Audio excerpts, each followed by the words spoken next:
दुनिया की सबसे खूबसूरत इमारतों में अपना नाम दर्ज करवाने वाली इमारत ताजमहल प्यार की निशानी के लिए मशहूर इस इमारत का आधार है ये नायाब मकबरा। ताजमहल से करीब 80 साल पहले बना ये मकबरा शुरुआत करता है मुगलों के इतिहास को और पहचान देता है उनकी कला को।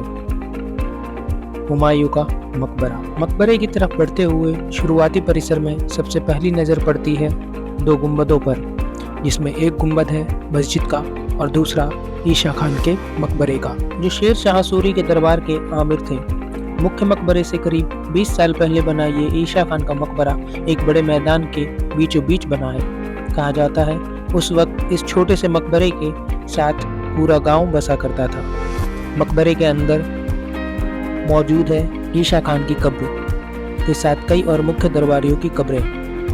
परिसर में मौजूद हर इमारत, चाहे वो मकबरा हो या मस्जिद या कोई और हिस्सा, सब कुछ एक चबूतरे पर बना नजर आता है, जिसमें झलक मिलती है लोधी कला की। एक छोटे मकबरे के दक्षिण में स्थित है एक पुरानी मस्जिद, जो कि एक ऊंचे चबूतरे पर बनी हुई है। लाल बलुआई और क्वार्टाइज पत्थरों से बना ये मकबरा और मस्जिद परिसर की खूबसूरती की शुरुआत करता है।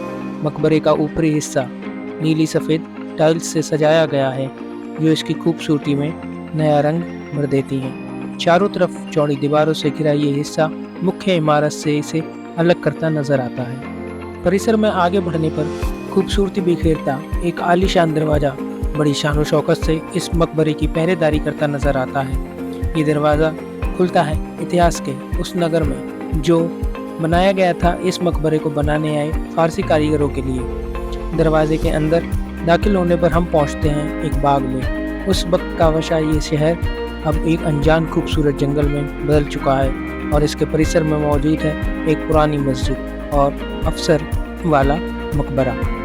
वक्त की मार से अधेड़ हो चुकी ये मस्जिद पर बीते वक्त की छाप साफ दिखाई देती है। विश्व धरोहर बन चुके अफसर वाला का एक छोटा खूबसूरत मकबरा, ये बूढ़ी हो चुकी मस्जिद और आंखों को मोह लेने वाले इस शांत बाग से बाहर आते ही अचंभित कर देती है ये बेशुमार भीड़ जो देखने आई है इस विश्व धरोहर को। अब शुरू होता है परिसर का मुख्य हिस्सा, जो शुरुआत करता है मुगल इतिहास को और जन्म देता है भविष्य में बनने वाले कई और इमारतों के आधार को।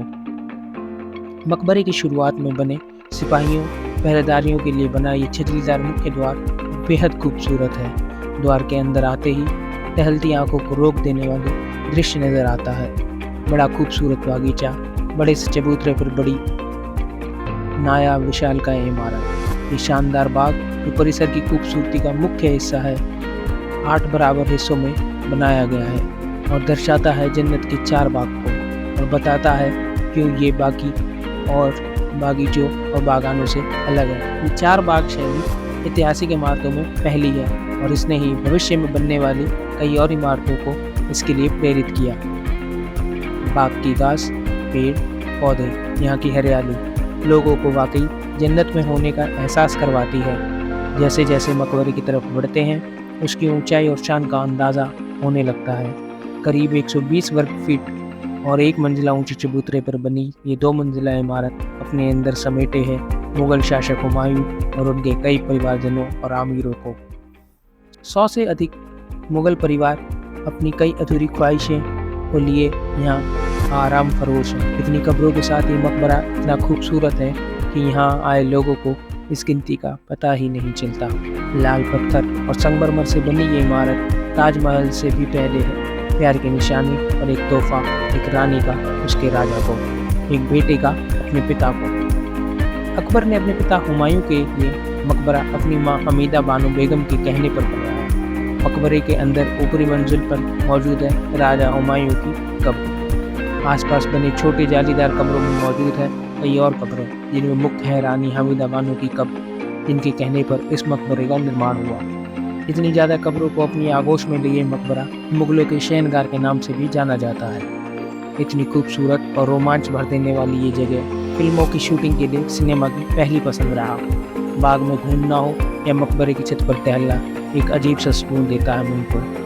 मकबरे की ऊंचाई से डूबते सूरज को पीठ की ओट में ढलते हुए देखना दिल्ली शहर के सबसे खूबसूरत नज़ारों में से एक आंखों में अपनी अलग तस्वीर बना लेता है।